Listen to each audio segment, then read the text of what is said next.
Herkese salam. Bugün İngiliz dilinin qaydalarıyla birlikte sıfırdan hazırlaşacağız. Ben de İngiliz ile Happy Cambers, sonra Happy İngiliz, sonra ondan sonra ise Agile Letter Ted English Part 3 serisi, Part 3 kitapları var. Ve burada hamısına 3-cü sinif gidəcək. Sonra mesela PDF'lərdən yavaş-yavaş təzə kitablarla işləyə biz gəlib yəni sonuncu siniflərin şeylərinə gəlib ingilislərinə gəlib çata biləcək. Yəni sıfırdan başlayıb. Deməli sıfırdan başlayıb gəlin indi sıfırdan başlayaq. Deməli İngilis əlifbasında 26 hərf, 42 isə səs var. 26 hərf, 42 isə səs var.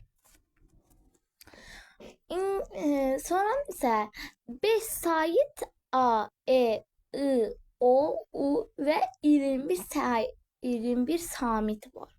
Aşağıdaki hərflərin yazılışı, ayrılıqda oxunuşu isə tələffüz və qaydaları hərf birləşməsinin oxunuşu verilmişdir.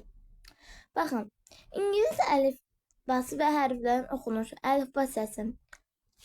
Baxın, A yazılıbdır, E, B yazılıbdır, B, C yazılıbdır, C. Bu S kimi də oxunur, həm də K kimi də oxunur. Məsələn üçün, carrot sözü var ya, kök. O carrot yazılır, carrot deyilir. Görürsünüz orada c samiti olanda, z samiti olanda orada z samiti olanda samitler nasıl diyeyim? Orada z samiti olanda orada o k'ya çevrilir. S'ya çevriləndə isə pencil sözü var, pencil. Oradaki z var ya, pencil yazılır, pencil. Z. O s'ya getirilir. Sonra mesela bakın D harfi yazıp D, E harfi yazıp E, F, G, H, I, J, K, L, M, N, O, P, Q, R, S, T, U, V, W, X, Y, Z. Belədir. Mən sizlər üçün İngilis dili mahnılarının adlarını açıqlamaya yazacağım. İndi isə əsas tələffüz və qaydaları. İngilis dilində hərflər söz daxilinə əlifba kimi oxunmaya bilər. Əsas samit qaydaları buralardır. Baxın. C hərfi, E, I, Y hərflərindən əvvəl S kimi oxunur. Baxın, E, I, Y hərflərindən əvvəl S kimi oxunur. Baxın, məsəl üçün city. Bakın görürsünüz burada y hərfi var, gördünüz. İndi onda ondan əvvəl gəlirsə s kimi oxunur. Amma digər hallarda isə k kimi oxunur. Məsəl üçün cat, cold. Gördünüz? Cat, cold. Sonra G hərfi E, I, Y hərflərinə əvvəl gələrsə C kimi oxunur. Məsəl üçün page, giant. Page, giant. Digər hallarda isə G kimi oxunur. Məsəl üçün go, big. S hərfi 2 saat arasında Cingirtide samitdən sonra gələndə Z kimi oxunur. Məsəl üçün rose, bags. Sözün əvvəlində isə S kimi oxunur. Məsəl üçün sit. Birlikdə tələffüzlər, yəni hərf birləşmələri. Hərflər yan-yana gəldikdə tamamilə fərqli səslər yaradır. Samit birləşmələri. C yazılan Ç kimi oxunur. Məsələn üçün, baxın görürsünüz burada 2 dənə belə C və H hərfi var. Yəni C və C və bu İngilis əlifbasını C və H. Baxın. C və H bir yerdə gələndə olur Ç. Chair, cheese. Gördünüz? Sonra isə S ilə H isə Ş kimi oxunur. Məsəl üçün ship, shop. Bir dəqiqə burada P hərfinə baxım. Mənim yadımdan çıxır. P hərfi ilə P. H F kimi oxunur. Məsəl üçün foto, phone. T ilə H isə 2 cür oxunur. Dinopeltek S, məsəl üçün T, yəni sink, thanks.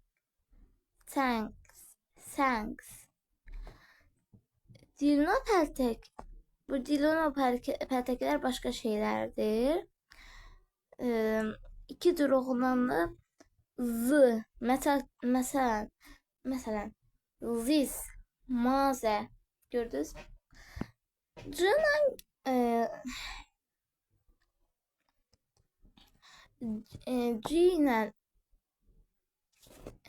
ilə ki'dir bu. Baxın. K. Baxın. C ilə K.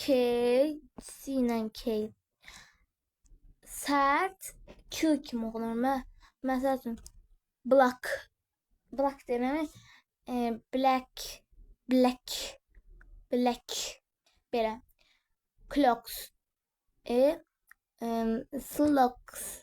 slok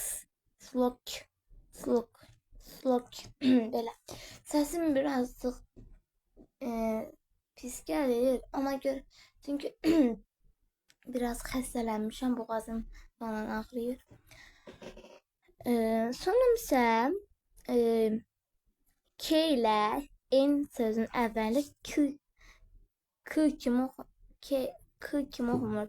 Sadəcə N kimi oxunur. Məsəl üçün no. Aha. No. Knov yox. No. Ni. K'ını demirik. Ni deyirik. Ni. Sonra isə W hərfi ilə R hərfinə baxın.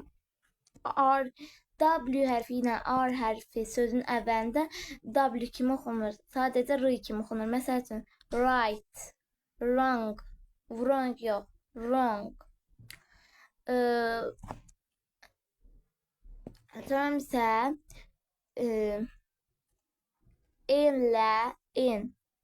N ilə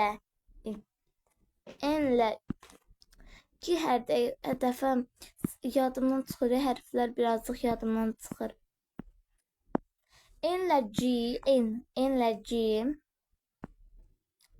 G burun sədası ilə yəni yəni G tam oxunmur. Məsəl üçün think, long belə. Sonra isə N ilə bunu oxuduq. Sonra isə Tion, tayin, tion sözün sonunda şın və şən kimi oxunur. Məsəl üçün action, action, action,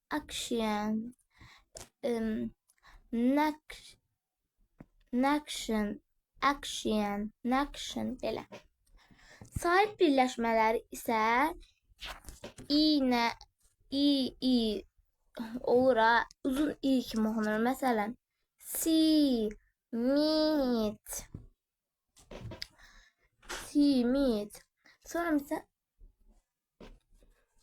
Sonra isə i hərfi ilə hərfi çox vaxt uzun i kimi oxunur. Məsəl üçün read. Sonra iki dənə u hərfi, yəni o hərfi uzun və ya qısa u kimi oxunur. Məsəl üçün book, moon belə. O adətən au kimi oxunur. Məsələn, house, town. Gördünüz?